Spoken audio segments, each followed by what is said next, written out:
what a gorgeous par 3 it is, Frank. So tracer by TrackMan. From him digging into the infamous lawsuit for the first time, to leaked memos and highly scripted comments, here's why Tiger Woods is lying about the anti-LIV Florida lawsuit. If you've been keeping up with the golf legal drama, you'd be tired of hearing about PGA Tour's proposed partnership with DP World Tour and its mortal enemy, LIV Golf. But everything's been kept under tight wraps, until now. Tiger finally broke his silence on the leaked document. It's the first time he addressed the controversy himself, and claimed he was never asked to make comments against LIV players. But let's rewind back a bit, because a month ago, the PGA Tour gave a shocking announcement. They were entering into a commercial partnership with the Saudi Arabian Public Investment Fund. Yes, the same guys PGA was so strongly against. My game's fine. Yeah, it is rusty. I made some silly mistakes here and there. I didn't quite pick up the speed of the greens. Ever since then, the gold world's been wild, confusing, and honestly, everyone's contradicting each other. Here's where it gets really interesting. On 30th of June, the Twitter account Desert Duffer LLG exposed a set of legal documents filed under Larry Klayman versus the PGA Tour 2 days ago, which accused Tiger Woods of getting a memo, a set of potential talking points, for a player-only meeting at the 2022 Travelers Championship. And as the main spokesperson for the tour, Woods was definitely right in the middle of this scandal. After a month of painful silence, he tweeted, "I have never seen this document until today." At this point, I can't tell who to believe. But first, let's get the facts straight. As you might have guessed, the document was strongly anti-LIV, asking Woods to attack the players from the rival league. What's more is that the document was later confirmed by Sports Illustrated's Bob Herrig and Alex Maselli. So you know this was way more than just a rumor. But what's happening here? No one expected the star PGA player to be involved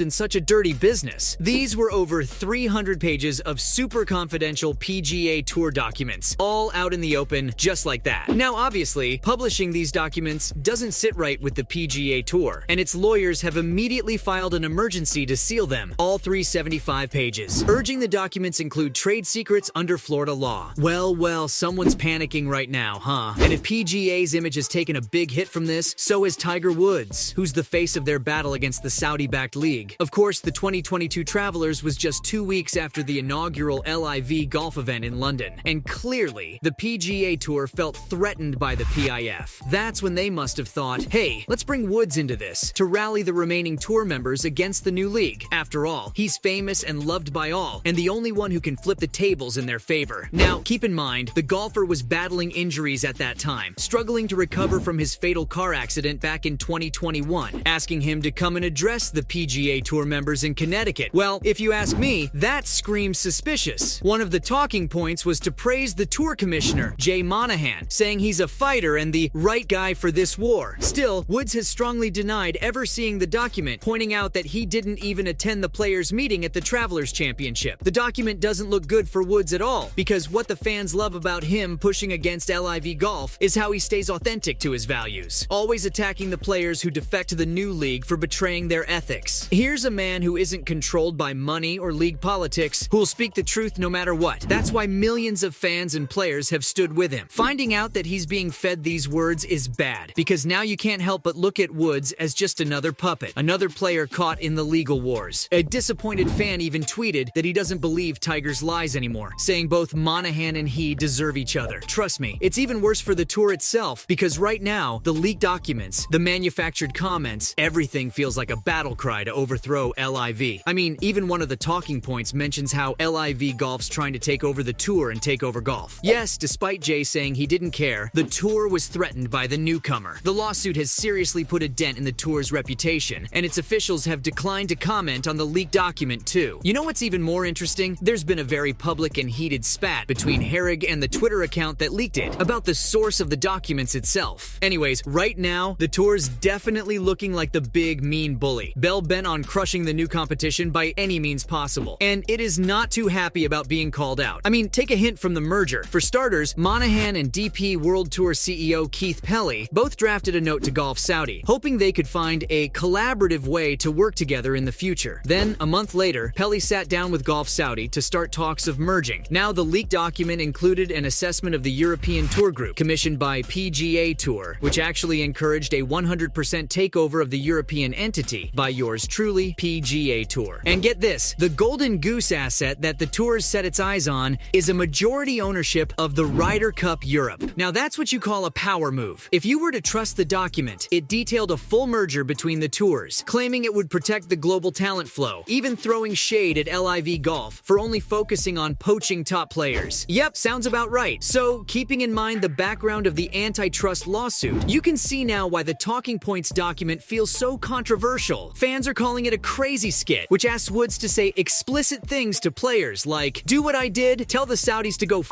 themselves." Remember, we're talking 2 full pages of comments just for Woods at one event, mostly just sucking up to Monahan, saying things about how he's working his off and really hyping up the players to join the fight in defending their tour. There's even a point about him asking Jay to leave and cut off the cameras to sell how authentic he's being to the team and bringing the player-to-player vibe to the room. And not only was PGA Tour entirely manufacturing what Woods says, but also giving scripted comments to other officials. There's messaging in which Monahan shares talking points for the Tour Policy Board Director, Ed Herlihy, outlining the guidance he has to send to other directors and what he has to say in an upcoming meeting. That's not all. In a memo titled Jay Monahan's Remarks PGA Tour Player Town Hall Meeting, you see even more scripted points. Like, seriously, what's going on here? At this point, fans don't believe a single word coming out of the PGA golf players.